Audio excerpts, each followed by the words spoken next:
Hi commandos, అందరికీ జై హింద్. ఇప్పుడు నేను చెప్పే విషయం ఏంటి అంటే, ఎవరైతే ఎస్ఐకి చదువుతున్నారో ఇది వాళ్ళ కోసం అయితే కాదు, ఎవరైతే ఓన్లీ కానిస్టేబుల్ కోసం కష్టపడుతున్నారో వాళ్ళకి చెప్తున్నాను అనమాట. ఈ కానిస్టేబుల్ జాబ్ అనేది పెద్ద కష్టంగానే కాదు. సర్టన్ వేలో వెళ్తే అంటే లాజిక్గా మనం ముందుకెళ్తే ఈ కానిస్టేబుల్ జాబ్ అనేది పెద్ద కష్టం కాదు నా దృష్టిలో అయితే. ఈ కానిస్టేబుల్ యొక్క క్వాలిఫికేషన్ ఏంటి అంటే 10+2 అనమాట. సో దాని దగ్గర క్వశ్చన్ వస్తాయి.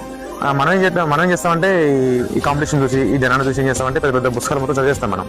సో నేను ఏం చెప్తున్నా అంటే కొండ అవ్వకండి ఇలా కోసం. ఈ కానిస్టేబుల్ జాబ్ అనమాట క్వశ్చన్ కానీ అంతే ఇస్తారు వాళ్ళు. So Telugu academy books, inter books, daily news paper చదివిన వాడు ఈ జాబ్ కొట్టలేడు, ఖచ్చితంగా కొట్టలేడు. అర్థమెటిక్, రీజనింగ్, జనరల్ ఇంగ్లీష్ సరిపోతుంది. ఇది ఇంతకుమించి అయితే క్వశ్చన్ రావు అందులో. మీరు అనుకోవచ్చు ఆయనకి ఆల్రెడీ జాబ్ వచ్చింది కదా, 100 చెప్తే ముచ్చట్లని. లేదు బ్రో, నేను చెప్తున్నా, నిజం చెప్తున్నా. కానిస్టేబుల్ జాబ్ అనేది చాలా ఈజీ. మనం ఏం చేస్తామంటే పెద్ద బరువు మొత్తం మేనేసుకుంటాం, పుస్తకాల బరువు అంత అవసరం లేదనమాట. అది ఎస్ఐ కాదు, కానిస్టేబుల్ జాబు. దాని తగ్గట్టే క్వశ్చన్లు వస్తాయి. సో దాని తగ్గట్టే ప్రిపేర్ అవ్వండి, ఓకేనా.